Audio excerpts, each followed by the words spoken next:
por hoy Tenerife. Yo tengo un recurso, ¿no?, que es la poesía de García Lorca, si mal no recuerdo, Verde que te quiero verde. Por ahí voy a arrancar hablando de ciencia. Hablaremos del hidrógeno verde en el espacio de ciencia, el combustible del futuro. Toyota Canarias como ejemplo de introducción de la tecnología del hidrógeno para la movilidad sostenible. No es un espacio publicitario, es un espacio científico, que quede claro. Jorge Méndez, muy buenos días.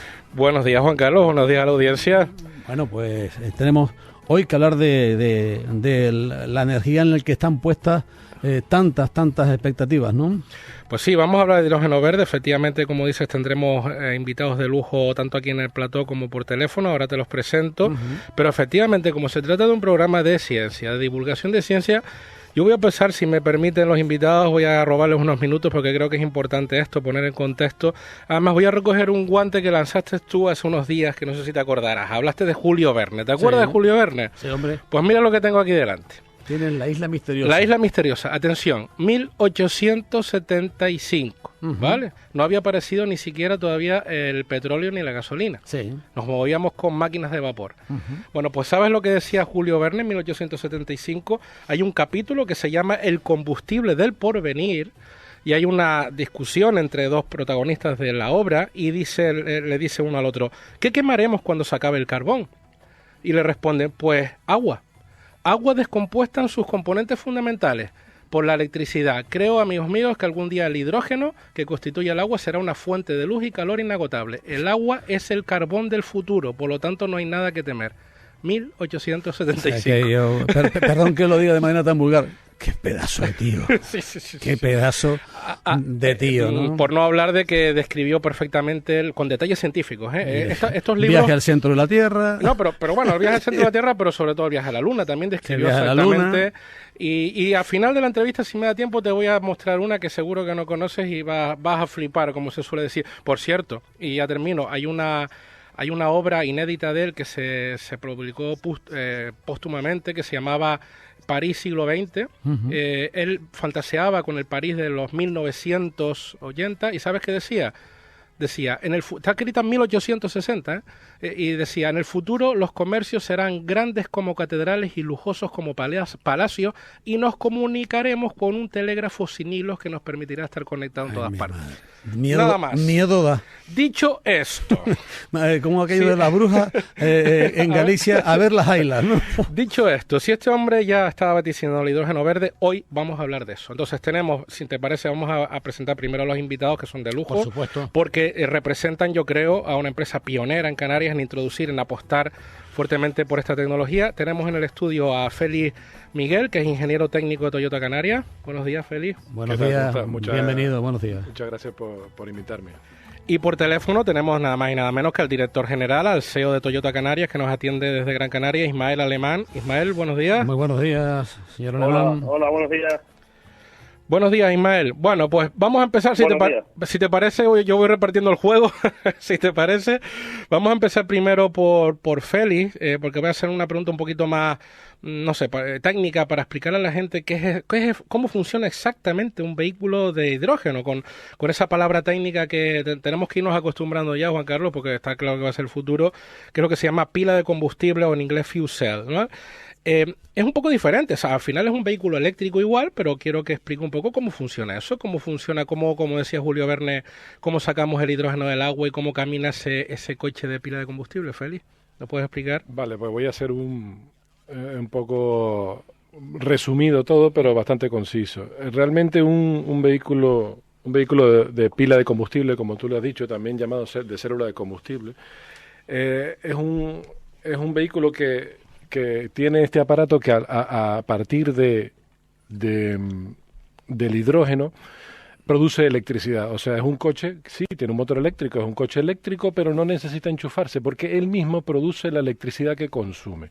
¿Y cómo lo hace? Lo hace a partir del hidrógeno. Este coche tiene, en algunos casos, 2 o en otros casos 3 tanques de hidrógeno, y este hidrógeno es inyectado a la pila de combustible o la célula de combustible, y esta se encarga de partir la molécula de hidrógeno, que en este caso es un H2, lo convierte en 2H, o sea, una H separada de la otra, y le saca el electrón. ¿Para qué le saca ese electrón? Al separarla, expulsa el electrón, y él necesita que ese electrón camine con un circuito, como el de las luces, cuando apagamos y encendemos las luces en un interruptor. Pues cuando necesitamos que el circuito se cierre del otro lado para que el electrón camine. ¿Cómo cerramos el circuito del otro lado? Pues del otro lado tenemos que hacer otra reacción química, que en este caso es con el oxígeno, para unir otra vez los dos H sueltos conjuntamente con este oxígeno y que el electrón tenga un final. Ese final se va a unir entre H2O, que es el agua, o sea, los dos H con el oxígeno, formando agua, cierra el circuito y producimos la electricidad que acaba de circular por la célula de combustible. Esta electricidad se usa tanto para operar directamente el motor eléctrico o para almacenarla transitoriamente en la batería. Uh-huh. Y este residuo que bota este vehículo de hidrógeno simplemente es agua pura, exacto, que es lo que sale por el escape, ¿vale? Literalmente por el escape, pero tiene un pequeño escape que lo que sale es agua pura por ahí.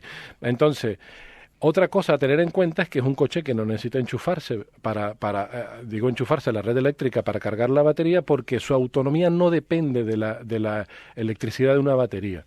Su autonomía depende de los kilos de hidrógeno que tenga sus tanques de hidrógeno. Claro. Que en el caso de un Mirai de Toyota, pues aproximadamente son unos 600 kilómetros de autonomía si los cargamos a 700 bares. ¿Vale? Uh-huh. Entonces, la batería que tiene este coche es una batería como la de un híbrido de Toyota. Uh-huh. Una batería muy sencilla, una batería que no supera los 2.000 euros de coste. No es como un coche eléctrico que las baterías son bastante grandes y bastante costosas, porque la batería no es la que va a depender la autonomía del coche. Entonces una batería del hidrógeno como combustible. Exacto. ¿No? Entonces realmente son los tanques de hidrógeno los que van a determinar los kilos que aguanten estos tanques de hidrógeno. Son los que van a determinar la autonomía del coche. Hay una cosa muy curiosa que me gustaría, porque como la célula de combustible al final vuelve a coger el hidrógeno y el oxígeno, lo vuelve a mezclar, sale vapor de agua, fíjate el residuo, y tiene la electricidad. Pero claro, el oxígeno que coge del aire, Juan Carlos, para recombinarla ahí dentro, lo tiene que purificar, porque necesita oxígeno puro dentro de la pila. Es decir, que con los filtros que tiene y la tecnología que tiene este tipo de vehículos, como puede ser por ejemplo, el Toyota Mirai, es un purificador de aire andante. Por donde va pasando. Por donde va pasando va purificando el aire. O sea, no solo es que no emite CO2, uh-huh, ¿no? Sino que encima lo purifica. Va purificando el aire. O sea, que yo creo que ahí está el futuro. Vamos para que no se nos eche el tiempo encima. Tenemos a Ismael esperando, si me perdonas, Félix. Ismael, en 2019 estuviste en la cumbre del clima, celebrada en Madrid, y si me permites voy a decir a la audiencia lo que declarabas en ese momento. Decía, ha llegado el momento de dejar de hablar de tecnología de transición y trabajar por el impulso de una fuente de energía que pueda producirse, almacenarse y distribuirse localmente segura a través de las fuentes renovables y que acabe con el impacto en Canarias de la quema de hidrocarburos fósiles, es decir, ese hidrógeno verde. Lo dijiste en 2019. Ha cambiado mucho el mundo, Ismael, ¿no? ¿Cómo lo ves? Bueno, hola, buenos días. El mundo ha cambiado mucho, pero lamentablemente las cosas aquí siguen casi igual, ¿no? Y eso la verdad es que es muy...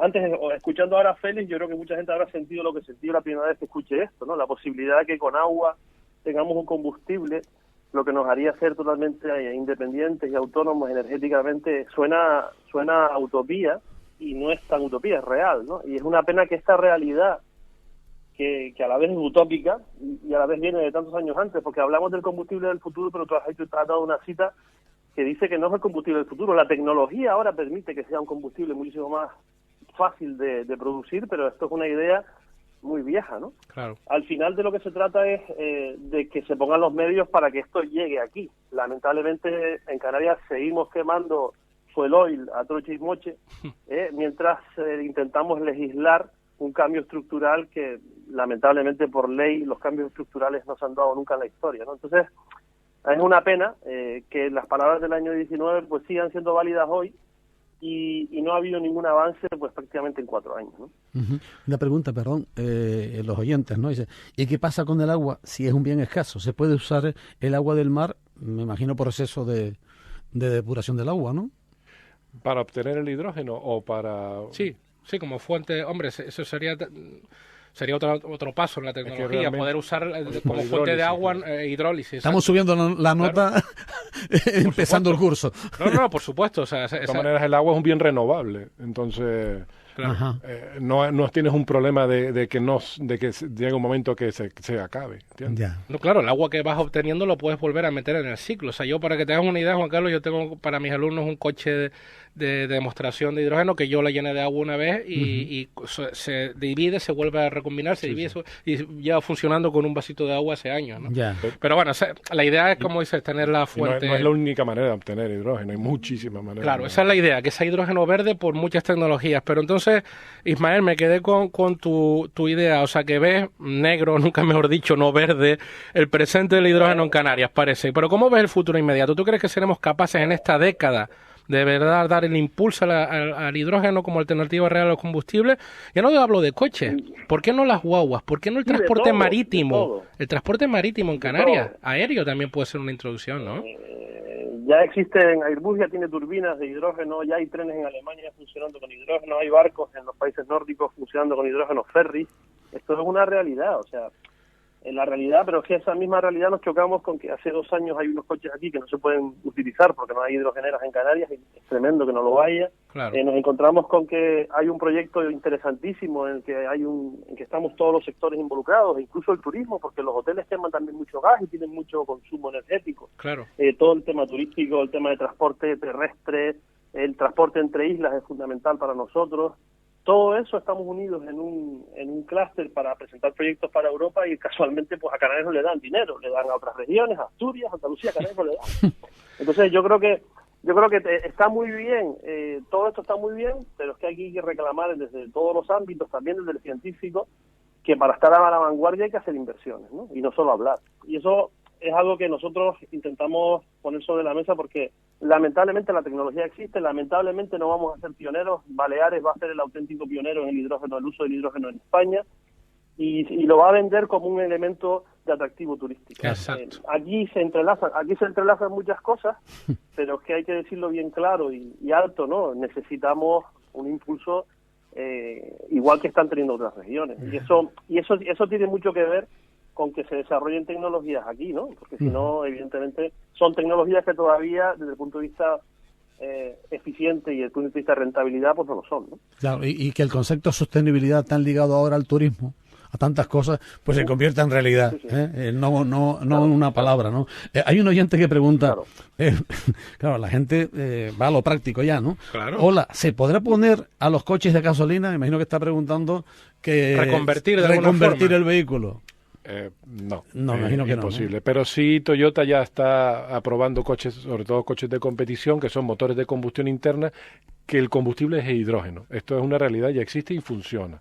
¿Vale? Lo que es posible que a futuro también haya otra opción, que sea motores de combustión interna con pistones, como los conocemos ahora igual, pero que su combustible, en vez de ser gasolina, sea hidrógeno. Pero esto todavía está en fase de experimentación. Claro, es que es la pescadilla que se muerde la cola, perdona, y lo que dices tú, Ismael, y me lo ha dicho también Félix fuera de antena. Al final yo me quiero comprar un Toyota Mirai, porque es una maravilla, pero si no la puedo recargar porque no tengo una hidrogenera en Tenerife, ¿qué hago? Y claro, el que quiere poner la hidrogenera no la pone porque nadie tiene un Toyota Mirai. Entonces, esa es la historia, ¿no? Es una pescadilla que se muerde la cola, que tenemos que romper ese ciclo vicioso, ¿no?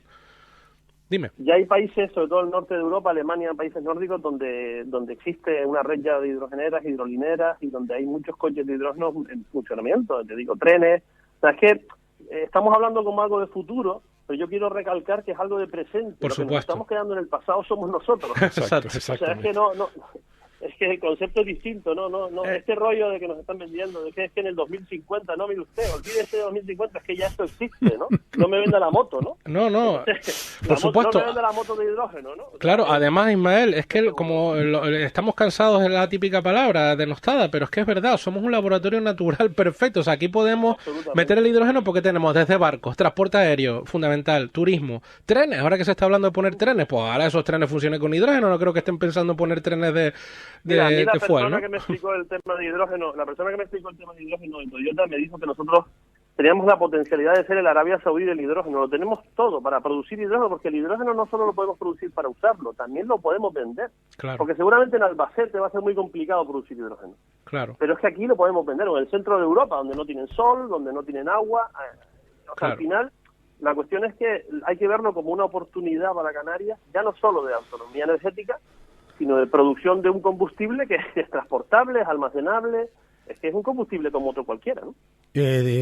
Un oyente, y perdón que mezcle aquí lo crematístico, porque dice, la verdad que genera el interés de la audiencia. Buenos días. El problema, aparte de la falta de inversión, es que si te tienes que hipotecar para comprarte un coche de estos. Vamos, que están hablando, están pensando en el coche ya y lo que cuesta. Este es un coche que es de alta gama y está entre los 60 y 70 mil euros. O sea, no es un coche de 200.000 euros. Es un coche de alta gama porque es un coche de equipamiento alto y es un coche que está en el entorno de esas cantidades. Pero supongo que será, no es para nada. Supongo que será como todo, que a medida que se vaya popularizando la tecnología, Claro, irán modelos, claro, este es una berlina de lujo, pero me imagino que llegará el momento en que tendremos un Yaris de hidrógeno. Solo con los híbridos igual. Como los híbridos, es decir, los híbridos eran un tema de lujo hace poco y ahora estamos ahí. O los eléctricos. Exactamente. Bueno, vamos terminando, perdona, de verdad que se nos ha echado el tiempo encima, seguro que tendremos suerte tendremos oportunidad de traerles en otro momento. Me quedo con esa frase, me parece buenísima. No es que esto sea del futuro, sino que el futuro es ya, está en el presente y nosotros somos los que nos estamos quedando atascados en el pasado, por eso lo vemos como futuro, ¿no? Simplemente yo creo que la ciencia está, y ahí sí te lo puedo decir, y tú lo sabes, nosotros trabajamos en investigación de, por ejemplo, de fotocatálisis, que es un paso más, la fotosíntesis artificial, obtener hidrógeno verde directamente del agua con la energía del sol, que eso abriría en Canarias, imagínate las posibilidades que habría en Canarias, incluso usando agua de mar, o sea, imagínate las posibilidades que puede abrir en Canarias, ¿no? Entonces, por supuesto que la tecnología está, también decían lo mismo de la gasolina a principios del siglo, que no se iba a implantar, que iba a ser peligrosa, que no se podría almacenar, y estamos todos subidos en coches de gasolina. Pues yo creo que el cambio es inevitable, vendrá, y ojalá pues ejemplos como el de ustedes, que ustedes han apostado fuerte, y hay que decirlo alto y claro, es una empresa que ha apostado fuerte, son pioneros en Canarias, llevan ya, Ismael, ¿cuánto? ¿35, 40 años ya en Canarias? Aproximadamente. Celebramos este año 50 años en abril. Me quedé corto. 50 años, pues justo los mismos años que tiene el móvil. Llevamos aquí 50 años. Pues muy bien, yo creo que es importante, y si hacemos caso a Julio Verne, como empecé, sí, yo creo que esto es inevitable. Mira, en la misma novela, Juan Carlos, y ahora que hablamos, porque al final toda esta tecnología, las renovables, todo tiene que ver con las materias primas también críticas, ya hablaremos otro día, las famosas tierras raras, los montes submarinos, los recursos minerales, los montes submarinos. Juan Carlos, Julio Verne, 20.000 leguas de viaje submarino. ¿Sabes lo que dice? El capitán Nemo, literalmente lo estoy leyendo aquí, en el fondo del mar existen minas de metales valiosos para la industria que podrán explotarse. No digo nada más. Yo me estoy acogotando por no decir otra cosa, de verdad. Mira que leí las 20.000 leguas de submarino. Pues aquí lo tienes. Y aquí tienes el presente. Y después me quedé con el viaje al centro de la Tierra otro día cuando empezaron a hablar del núcleo de la Tierra, que va al revés, que se separa, y todas esas cosas que saben ustedes. Pues muchísimas gracias, Félix Micó e Ismael Alemán. Muchísimas gracias por abrir el libro, y como siempre fue sensacional, Jorge. Gracias, Méndez, Carlos. Muchísimas gracias. Seguimos en la sintonía de la SER. Buenos días, Radio Club Tenerife, 10:59.